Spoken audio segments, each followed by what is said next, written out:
Это был яркий и прекрасный день, идеальный для свадьбы, и все были готовы провести лучший день в своей жизни. Однако все резко изменилось, когда священник посмотрел на невесту и остановил церемонию. Причина шокировала всех. Друзья и родственники жениха собирались в церковь в большом количестве. Перед церковью стояла длинная очередь машин, которые ждали своей очереди, чтобы припарковаться, а охрана старалась освободить дорогу и аккуратно направить автомобили на парковку. Внутри церкви. Священник Фабиан находился в своем кабинете и готовился к обряду, который вот-вот должен был состояться. Невеста и жених Лили и Дерек прибыли с разницей в несколько минут, как и любил Фабиан. Ему не нравилось, когда невеста и жених опаздывали на свою собственную свадьбу. Вскоре церемония началась, и настало время для невесты идти по проходу. Дерек стоял у алтаря с глуповатой улыбкой на лице, пытаясь выпрямить свой костюм, стараясь выглядеть идеально в свой важный день. Между тем Лили стояла у входа в церковь с букетом в руках, одетая в самое красивое свадебное платье, которое кто-либо когда-либо видел. На ее лице был фатин, и она стояла одна у дверей. Фабиан знал, что она собирается пройти к алтарю самостоятельно. Последний раз, когда он разговаривал с Лили, она сказала ему, что ее отец умер, и что он был единственным, кто имел для нее такое значение, чтобы вести ее к алтарю. Она решила пройти сама, и Фабиан был с этим согласен. К тому же это было не впервые для Фабиана. Вскоре заиграла музыка, и невеста медленно пошла по проходу с цветами в руках. Чем ближе она подходила, тем больше нервничал Дерек. Фабиан стоял спокойно, а прихожане пели вместе с хором и не останавливались до тех пор, пока Лили наконец не дошла до алтаря. Она величественно поднялась по золотым ступеням и остановилась рядом с Дереком, который улыбался ей и казался по уши влюбленным. Наконец Фабиан распустил руки и попросил Дерека поднять фату невесты, чтобы начался обмен клятвами. Молодой человек улыбнулся и дрожащими руками поднял фату, открывая ее прекрасное лицо перед собравшимися. Почти сразу Фабиан вскрикнул от боли, глядя на Лили, как будто видел ее впервые. Он схватился за голову, которая сильно заболела, и отшатнулся назад, едва не ударившись о кафедру. В этот момент через зал пронесся глухой вздох, и все удивились, что случилось со священником. Алтарные помощники поспешили к Фабиану, пытаясь ему помочь, но он отмахнулся от их помощи и сказал, что все в порядке. Он попытался встать сам, но его ноги дрожали под его весом, и он снова упал.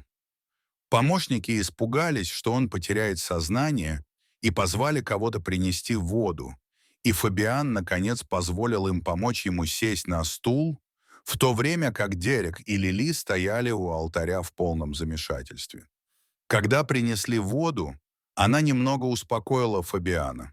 Собравшись с силами, он медленно поднялся на ноги и подошел к паре, которая все еще терпеливо ждала продолжения церемонии. Он остановился рядом с ними и с сердитым видом посмотрел на всех собравшихся. Тогда он объявил, что свадьба должна быть приостановлена немедленно. Еще один шокирующий вздох разнесся по залу.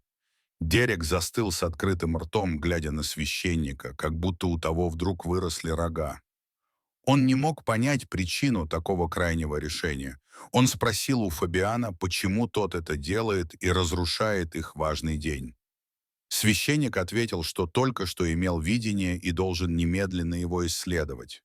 В этот момент все встали с мест и уставились на пару, стоявшую у алтаря.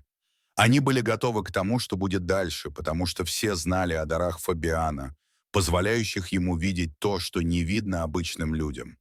Фабиан был известным священником, который путешествовал по всему миру, сражаясь с демонами и изгоняя души, одержимые злыми духами.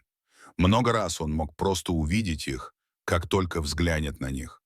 Все они имели отличительные знаки, выделяющие их среди обычных людей. Однако были те, кто был достаточно силен, чтобы замаскировать себя и даже спрятаться от его видений. Фабиан встречал видения самого разного рода за свою жизнь священника и знал, что мир — это опасное место, и нужно быть очень бдительным. Несколько лет назад его перевели в эту церковь, и так как это был небольшой городок, он решил вести скромную жизнь. Он прекратил частые поездки, потому что старел, и решил оставить их молодому поколению. Между тем он взял на себя ответственность за духовное благополучие своей паствы и местного сообщества.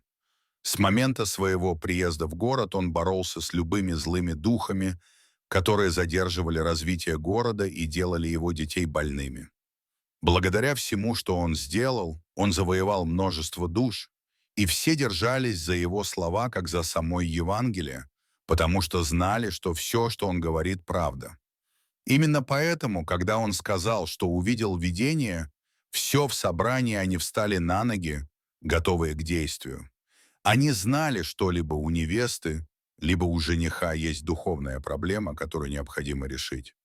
Фабиан взял микрофон и заговорил в него. Он сказал, что с самого первого дня, когда Дерек привел Лили на предсвадебное консультирование, он всегда подозревал что-то неладное.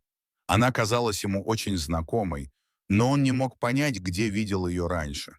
Он даже обратился за помощью к полиции, чтобы выяснить, пересекались ли их пути, но ничего не нашел. В конце концов, он отпустил эту мысль, решив, что она просто напоминает ему кого-то другого. Дерек был возмущен этим. Он сказал Фабиану, что тот никак не мог знать Лили раньше. Даже если священник не помнил ее, Лили бы точно его вспомнила. Но она также не имела представления, кто он такой. Дерек был уверен, что священник ошибается, и был огорчен тем, что из-за этого его свадьба оказалась под угрозой. Он умолял продолжить церемонию, чтобы они смогли обменяться клятвами. Фабиан покачал головой, сказав, что еще не удовлетворен. Он повернулся к Лили и сказал, что должен подтвердить кое-что у нее. Только тогда он сможет продолжить свадьбу. Он добавил, что ему нужно проверить что-то на ее спине. Однако свадебное платье Лили закрывало ее полностью, от шеи до щиколоток. Даже если бы она повернулась по его просьбе, он бы ничего не увидел. Лили покачала головой и попыталась уйти, но Фабиан попросил свою паству не позволить ей это сделать. Он сказал, что должен удостовериться, прежде чем она уйдет. Он сказал, что-то, что он ищет, находится за ее плечом. Ему не нужно было, чтобы она раздевалась. Лили категорически отказалась, что вызвало разногласия среди прихожан. Некоторые не понимали, что именно искал Фабиан. Другие, однако, утверждали, что Фабиан никогда не лгал. Если он сказал, что с Лили что-то не так, значит, так и есть. Затем священник позвал 5 женщин, которые входили в церковный совет. Он знал, что может им доверять. Он попросил их отвести Лили в его кабинет и проверить ее спину на наличие каких-либо отметин. Лили отказалась двигаться с места и даже пригрозила отменить свадьбу, если они будут настаивать на своем. Но женщины не обратили внимания на ее слова и все же повели ее в кабинет. Через некоторое время все услышали, как Лили ругала женщин, которые хотели проверить ее спину. Но вскоре все стихло. Было такое ощущение, что они как-то заставили Лили замолчать. Через несколько секунд дверь открылась, и женщины вышли, оставив Лили в кабинете. Фабиан посмотрел на них с ожиданием и спросил, нашли ли они что-нибудь. Женщины кивнули и сказали, что обнаружили символ крюка, выжженный на ее коже. Это было все, что нужно было Фабиану.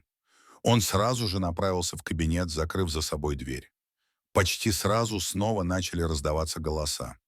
Фабиан громко молился и взывал к небесам, а Лили кричала, произнося неразборчивые слова, которые никто не мог понять. Собравшиеся слушали с ужасом, их сердца колотились от страха. Они были уверены, что Фабиан изгоняет из Лили злого духа, и с каждым криком Лили сердце Дерека опускалось все ниже и ниже. Вскоре Лили почти перестала говорить, и звуки, которые она издавала, стали больше походить на звериные. В какой-то момент она начала рычать, как лев, сотрясая окна церкви, а в другой раз лаять, как собака. В этот момент они также услышали звуки разрушения, стулья разбивались о стены, столы переворачивались. Казалось, что Лили пыталась убежать. В конце концов, они услышали последний звук, похожий на мяуканье раненой кошки. Темп молитв Фабиана стал уменьшаться. Его голос становился тише, пока он не перешел на едва слышное слово. Когда все стихло, все взгляды устремились на дверь кабинета. Никто не знал, что думать о произошедшем. Те звуки, которые они слышали, напугали их, и они были уверены, что что-то случилось с их священником. Возможно, он столкнулся с чем-то, что было сильнее его. Это была первая духовная битва, которая так потрясла всю церковь.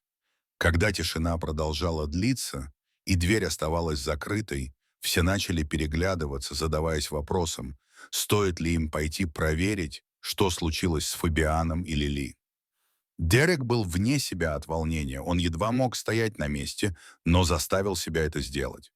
Благодаря тому, что он услышал ранее, он знал, что его невеста скрывала от него что-то важное. Но он едва мог стоять на месте. И как только он собрался подойти к двери, ручка повернулась, и дверь, наконец, открылась, показав Фабиана. Он выглядел так, как будто постарел на 10 лет. Он с трудом дошел до своего кресла и рухнул в него. Его тело было покрыто потом, капли которого стекали на пол. Однако, когда прихожане увидели его, они начали аплодировать. Тот факт, что он вышел на своих ногах, означал, что он победил. Когда аплодисменты стихли и в церкви снова стало тихо, Фабиан взял микрофон и начал говорить. Он рассказал, что 5 лет назад в другом городе он уже сталкивался с Лили. Тогда она тоже была невестой, собирающейся выйти замуж за молодого человека в той церкви. Даже тогда, когда он ничего о ней не знал, его дух не был спокоен, когда он видел ее. Он всегда чувствовал подозрение, но не мог понять, в чем дело. У него было видение о ней, но оно не показывало ее как злую. Видение просто показало, что у нее на спине была отметина, похожая на шестерку или крюк. Его беспокоило это, но у него не было достаточно доказательств, чтобы продолжить свои подозрения.